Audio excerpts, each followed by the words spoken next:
Chase Jones. Well, I hope you got out there and enjoyed this Friday because the cold weather is on its way. And then afterwards, we're on the warm-up now as we continue to track this cold weather making its way in across the Rocky Mountains. It's dumping a whole lot of snow, going to run out of steam before it gets to the Concho Valley. And we're seeing a little bit of moisture make its way in from the southeast. But you know, we need a whole lot more to pull us out of that drought.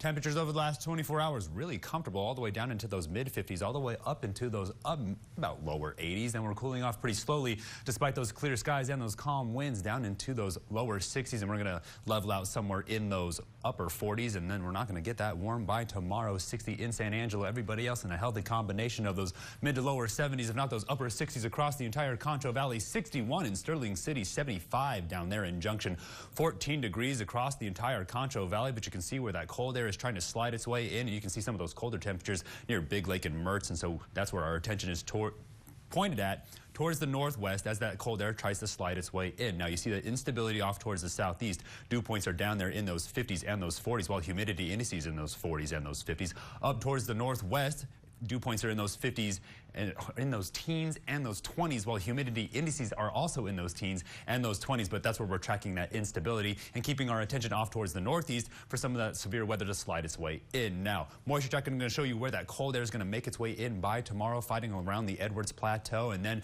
as we make our way into that second week of spring, whole lot of dry air right in behind it. But you see that circulation being picked up there on the water vapor imagery. That's the next cold front we have our eye in for some severe weather. Now, when we take you into the upper level pattern, we're keeping our eye on the ridging, but the quick moving storms and the high pressure fighting back and forth, this is the storm we have our eye on. It's pretty powerful, some severe weather. And if you look sort of online, you're going to see some people talking a whole lot about the severe weather that's going to erupt somewhere around Kansas and Oklahoma. Down here in the Concho Valley, another dust storm as we make our way towards that weekend down in those 70s. Now, when we're looking at the moisture tracker and the water vapor, that's where we're keeping our eye on this dry air. Now, it's slowing down this low pressure system. This is the one we have our eye on for that winter storm as it makes its way in for a windy Saturday. Then right behind it, tracking that sort of atmospheric river along the west coast for that round of that severe weather. Severe weather outlook is part of the Concho Valley, as well as sort of that hail probability, about 5% off towards the northeast. Now, when we take you down sort of the satellite, we see the moisture trying to fight its way in from the southeast, but we have our attention up near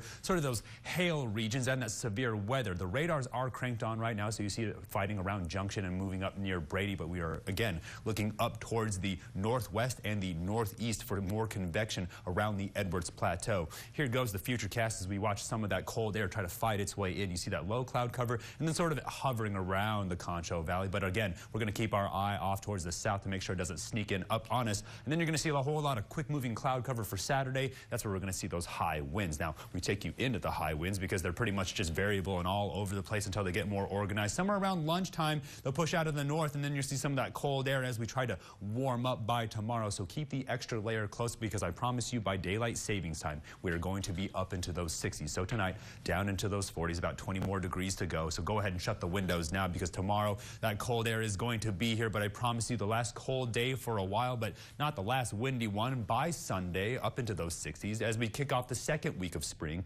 pushing up into those 80s, keeping our eye out for some of those stronger storms to make their way in by Wednesday, where we see another dust storm. Things warm up into those 90s by Thursday, but here comes that cold air with another dust storm dropping us all the way down into those 70s, while those overnight lows push from those 30s up into those 40s, up into those 50s, and then finally leveling out in those 60s. Stay tuned. We'll have more breaking watching KSAN News at 10.